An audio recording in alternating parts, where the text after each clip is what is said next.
ఏం సార్ పెద్ద పెద్ద హాస్పిటల్ లేనట్టు ముంబై వెళ్తున్నాడు, మొన్నటి దాకేమో తెలంగాణ హైదరాబాద్ వచ్చాడు, డిప్యూటీ సీఎం ఆంధ్రాకి. మరి ఆంధ్రాలో ఏ ఒకటి ఏర్పాటు చేయాలి, కానీ అట్లా ఆయనే పక్కకి వెళ్ళిపోతే ఎట్లా? ముంబైలో నెల రోజులు ఉండాలంట, ఆపరేషన్ అంట. ఏంది సార్ ఆదాయం అంతా బొక్క అన్నారు కొంతమంది. ఏమంటారు, దీన్ని ఎట్లా స్వాగతిస్తారు? అయితే అలాగని కాదండి, అంటే ఒక్కొక్క సెలబ్రిటీ ఆయన యాక్చువల్గా ఉప ముఖ్యమంత్రి ఈ 2 సంవత్సరాల నుంచి, అంతకుముందు పవర్ స్టార్ 30 ఏళ్ల నుంచి.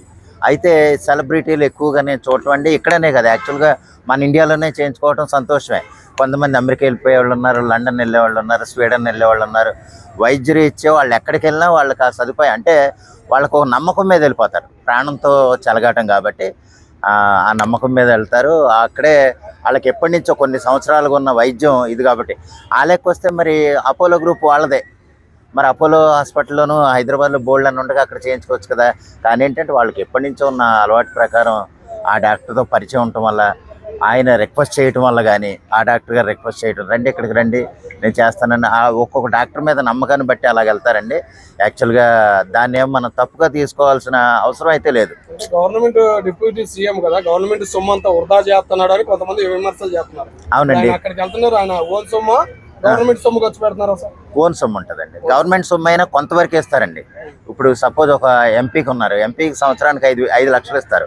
5 లక్షలు డిప్యూటీ సీఎం అయినా మహా అయితే 8 లక్షలు ఎంత ఉంటుందేమో.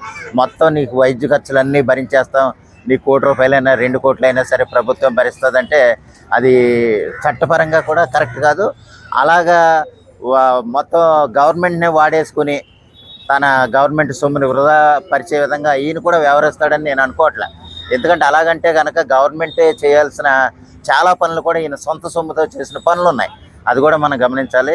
కేవలం గవర్నమెంట్ సొమ్ముని వృధా చేయడం కోసమే బాంబే వెళ్ళిపోయాడు, లేకపోతే ఎక్కడికో వెళ్ళిపోయాడని మనం అనుకుంటాం. కానీ యాక్చువల్గా ఏంటంటే ఆ గవర్నమెంట్ ఎంతవరకు ఇస్తుందో అంతవరకు తీసుకుంటే తీసుకోవచ్చు, లేదా అది కూడా తీసుకోకపోవచ్చు. అంత అపహాస్యం చేసే విధంగా పవన్ కళ్యాణ్ గారు వ్యవహరిస్తారని అయితే నేను అనుకోవట్లేదు. ఓకే సార్, అట్లాగే నెల రోజులు రెస్ట్ తీసుకోవాలని పుకార్లు కూడా వస్తున్నాయి. అవునండి, ఎంత మటుకు నిజం అంటారు, ఏందంటారు? అది నేను ఎలాగంటున్నానంటే అండి, మనకి బండ్ల గణేష్ గారు ఒక ట్వీట్ చేశాడు. యాక్చువల్గా కొన్ని సంవత్సరాలుగా ఉందట అది. ఆయనకి ఆ భుజాలకి 20 సంవత్సరాల క్రితం ఆయన నుంచి నేను విన్నాను ఆ మాట. ఎప్పటి నుంచో కొన్ని సంవత్సరాలుగా ఆయన బాధలు పడుతున్నాడు. గబ్బర్ సింగ్ టైంలో కూడా నాతో ఒకసారి అన్నారు, ఆయనకు ఇప్పటికి దొరికి ఇప్పుడు ప్రశాంతంగా ఆపరేషన్ చేయించుకుంటున్నాడు, తొందరగా కోలుకోవాలని నేను కోరుకుంటున్నాను అనేసి బండ్ల గణేష్ గారు ట్వీట్ చేశారు. అంటే ఆయన ఎప్పటి నుంచో బాధపడుతున్నాడు.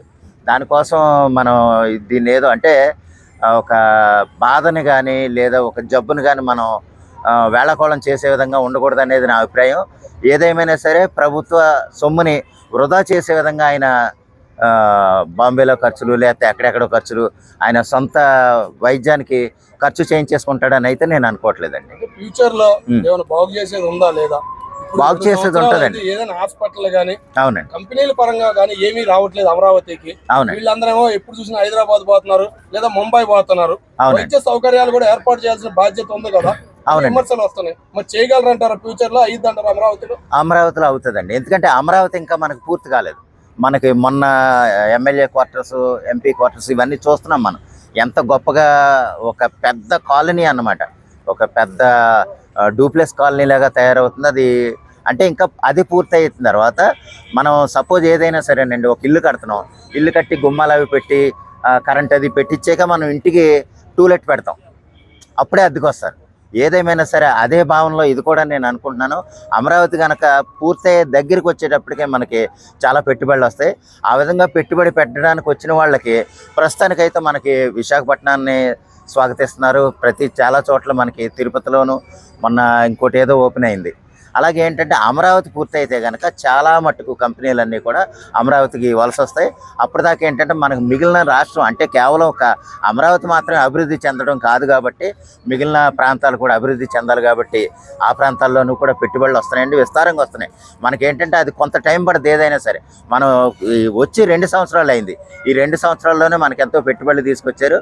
రానున్న రోజుల్లో భవిష్యత్తుకి లేదా ఉపాధికి లేదా విద్యార్థులకి ఏ విధంగా లోటు ఉండదు అనేది నా అభిప్రాయం. ఆ విధంగా వీళ్ళిద్దరూ కలిసి చేస్తారని నేను కోరుకుంటున్నాను.